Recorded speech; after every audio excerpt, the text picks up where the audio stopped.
Hello friends, welcome.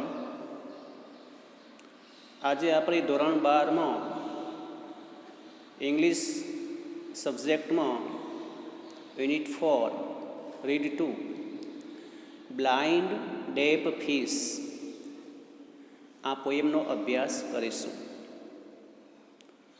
મિત્રો, આ કાવ્ય આનંદ આચાર્ય દ્વારા લખાયેલું છે. આનંદ આચાર્યનો જન્મ 29 ડિસેમ્બર 1881માં બંગાળમાં થયો હતો અને તેમનું મૃત્યુ 8 મે 1945માં નોર્વેમાં થયું હતું. તે પોતે એક વિદ્વાન વ્યક્તિ હતા, કવિ હતા, ફિલોસોફર હતા અને આ સ્વામી વિવેકાનંદ પછી આનંદ આચાર્ય પ્રથમ ભારતીય વ્યક્તિ છે કે જેમણે ઇન્ડિયન ફિલોસોફીને પશ્ચિમના દેશોમાં રજૂ કરી હોય. મિત્રો, બ્લાઇન્ડ ડેફ ફિશ એ એક પ્રતિકાત્મક કાવ્ય છે અને આ કાવ્યમાં કવિએ જુદા જુદા પ્રતીકો પ્રયોજ્યા છે, જેમ કે અંધારી ગુફા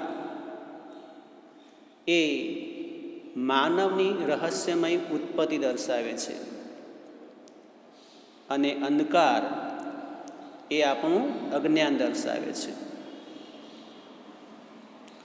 ગુફામાંથી નીકળતી નદી એ માનવ જીવનનું પ્રતીક છે. આ માનવ જીવન કઠિન છે તે સૂચવવા કદાચ નદીના કિનારાઓને પથરાળ દર્શાવે છે અને નદીના કિનારે બેઠેલો માણસ એ ઈશ્વર છે, જે સૂર્યથી પણ વધુ વૃદ્ધ છે અને ઈશ્વરનું બનાવેલું મેઘધનુષ્ય અને તેના દ્વારા ગવાયેલું ગીત એ ઈશ્વરનું અસ્તિત્વ દર્શાવે છે. એ જ રીતે આ નદીમાં તરતી આંધળી અને બહેરી માછલી એ મનુષ્યનું પ્રતીક છે, જે પોતાની આસપાસ ઈશ્વરને અને ઈશ્વરે બનાવેલી વસ્તુઓને જોઈ શકતો નથી કે સાંભળી શકતો નથી. મનુષ્ય પોતાના કાર્યમાં એટલો બધો વ્યસ્ત છે કે તે ઈશ્વરનો અહેસાસ કરી શકતો નથી. આમ કવિ આ કાવ્ય દ્વારા માનવોને પરમાત્માના અસ્તિત્વનો સતત અહેસાસ હોવો જોઈએ એવું સૂચવવા માગે છે. તો હવે આપણે આ કાવ્યને જોઈએ, જેનું ટાઇટલ છે બ્લાઇન્ડ ડેફ ફિશ. બ્લાઇન્ડ એટલે કે આંધળું, અંધ. ડેફ મીન્સ બહેરું અને ફિશ મીન્સ માછલી. ટાઇટલ એકદમ સામાન્ય છે કે આંધળી બહેરી માછલી, પરંતુ આ ટાઇટલમાં આ શબ્દો પ્રતિકાત્મક છે. અહીં ફિશ એ મનુષ્યનું પ્રતીક છે અને એના માટેના બે વિશેષણો છે, બ્લાઇન્ડ ડેફ એટલે કે આંધળો અને બહેરો મનુષ્ય. આ ટાઇટલ કેમ આપ્યું એ હવે આપણે પોએમ જોઈશું એટલે ખ્યાલ આવશે. અને એના પોએટ છે આનંદ Acharya. In a dark cave flows a dark river. In a dark cave એટલે કે ડાર્ક કેવ એટલે અંધારી ગુફા.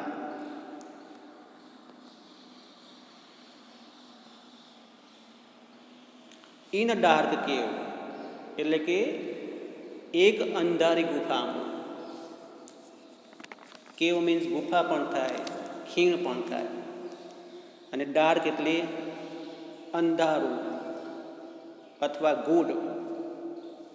આ જે ગુફા કેવી છે? અંધારી ગુફા અથવા તો ગૂઢ ગુફા છે. એને કેમ ગૂઢ ગુફા કહી? તો આ જે મનુષ્યની જે ઉત્પત્તિ થઈ છે, માનવીની ઉત્પત્તિ એ રહસ્યમય છે. અને આ ડાર્ક કેવ એ રહસ્યમય માનવની ઉત્પત્તિનો સ્ત્રોત છે. એટલે એને ડાર્ક કેવ કહે છે. ફ્લોઝ એટલે કે વહે છે.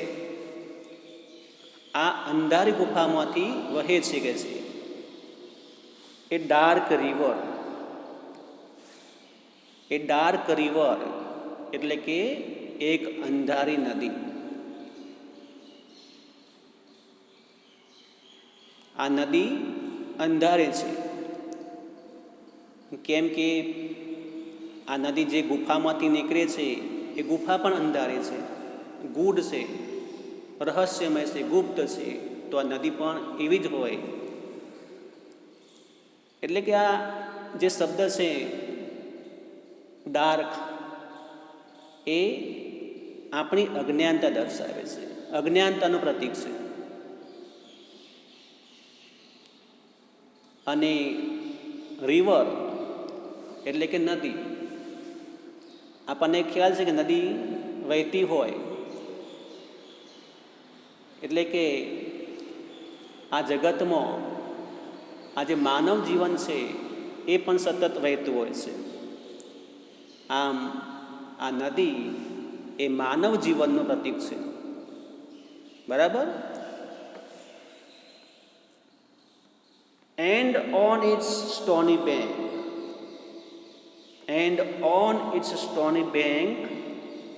અને on એટલે ઉપર, its stony bank.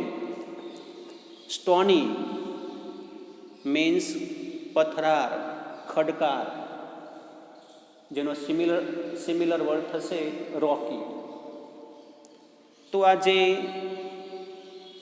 ગૂઢ ગુફામાંથી જે નદી વહી રહી છે કે છે, તો એના જે સ્ટોની બેંક ઉપર કે છે, પથરાર કિનારા ઉપર, બેંક એટલે કિનારો, જેને આપણે શોર કહીએ, નદીનો કિનારો છે.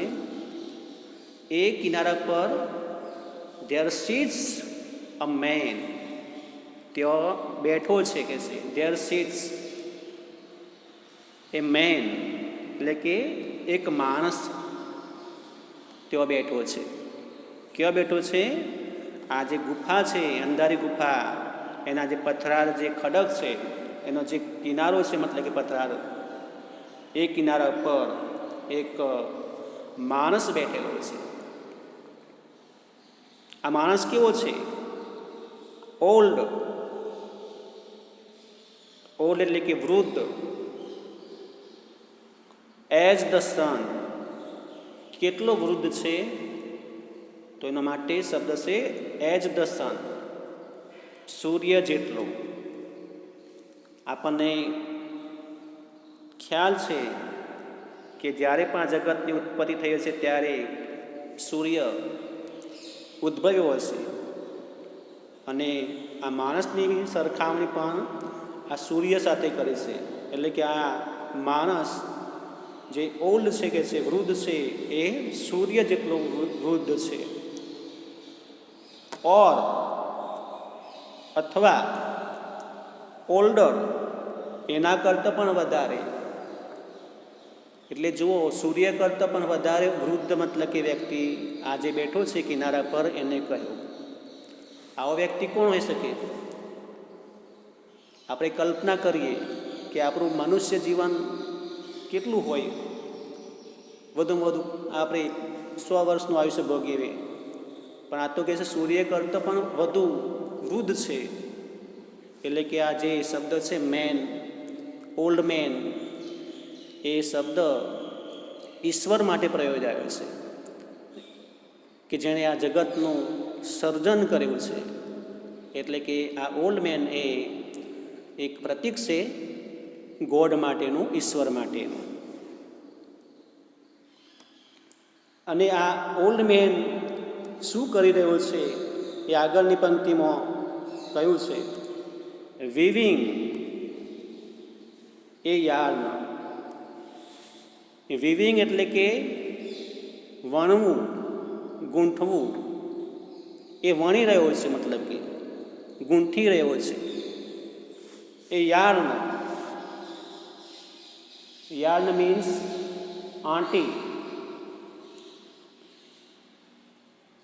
અથવા સૂતર. A yarn of rainbow. Rainbow means મેઘધનુષ્ય. એટલે કે આ જે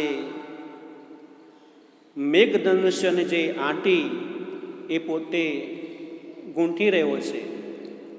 કોણ ગૂંથી રહ્યું છે? પેલો વૃદ્ધ માણસ કે જે સૂર્ય કરતાં પણ વધુ વૃદ્ધ છે. એ વ્યક્તિ આ રેઇનબોનો કે છે ગૂંથી રહ્યો છે. આ સૂતરપી તાંતરાથી મેઘધનુષ્ય રચી રહ્યો છે. એન્ડ અને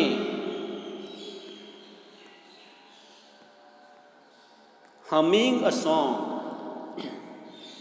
હમિંગ, હમિંગ એટલે કે ગાણ ગાણું. એ સોંગ અને કે છે ગીત ગણ ગણી રહ્યો છે. આ ઈશ્વર જે ગીત ગણ ગણી રહ્યો છે કે છે, પરંતુ બટ ધ બ્લાઇન્ડ, પરંતુ ધ બ્લાઇન્ડ, આ જે આંધળી, ડીપ, આ જે માછલી છે, fish, but the blind deaf fish, પરંતુ આ આંધળી અને બહેરી માછલી. આ આપણે વાત કરી અગાઉ કે આ જે શબ્દો છે વિશેષણો ડીપ અને બ્લાઇન્ડ, એ ફિશ એટલે કે મનુષ્યનું એક પ્રતીક છે. ફિશ એટલે કે મનુષ્ય કેવો છે? બ્લાઇન્ડ છે, અંધ છે, કંઈ જોઈ શકતો નથી. અને સાથે સાથે ડેફ, બહેરો પણ છે, કંઈ સાંભળી પણ શકતો નથી. ડેટ સ્વિમ કે જે તરે છે in the stream. In the stream એટલે ઝરણામાં. સ્ટ્રીમ જે નદીનું જે ઝરણું વહી રહ્યું છે એ નદીમાં આ મનુષ્યરૂપી જે માછલી છે એ અંદર સ્વિમિંગ કરી રહી છે, તરે છે. પરંતુ આ તરતી માછલી એ કેવી છે? બ્લાઇન્ડ છે, અંધ છે, અને સાથે સાથે ડેફ પણ છે, બહેરી પણ છે. એ કંઈ જોઈ શકતી નથી કે કંઈ સાંભળી શકતી નથી.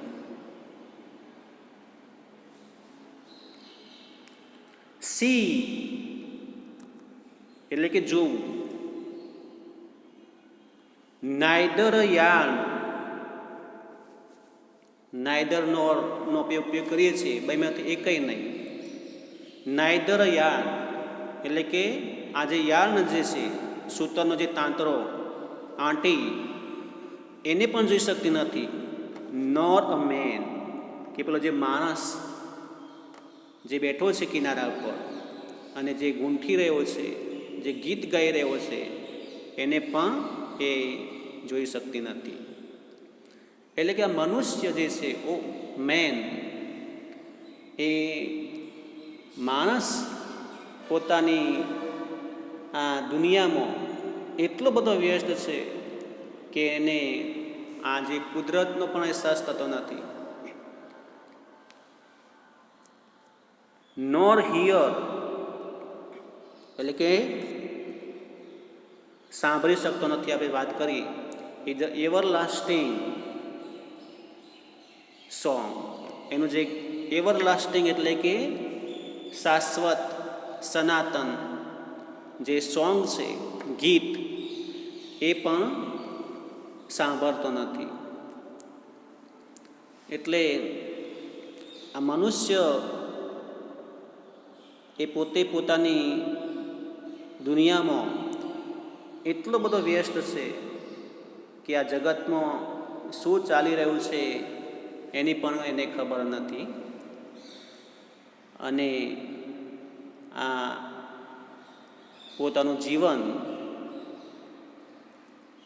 જીવી રહ્યો છે, પણ જે પ્રકૃતિમાં શું ચાલી રહ્યું છે તેની પણ એને ખબર નથી. અને એટલે જ આ સૂતરના તાંતણારૂપી મેઘધનુષ્યને જોઈ શકતો નથી કે આ ઈશ્વરનું સનાતન ગીત સાંભળી શકતો નથી.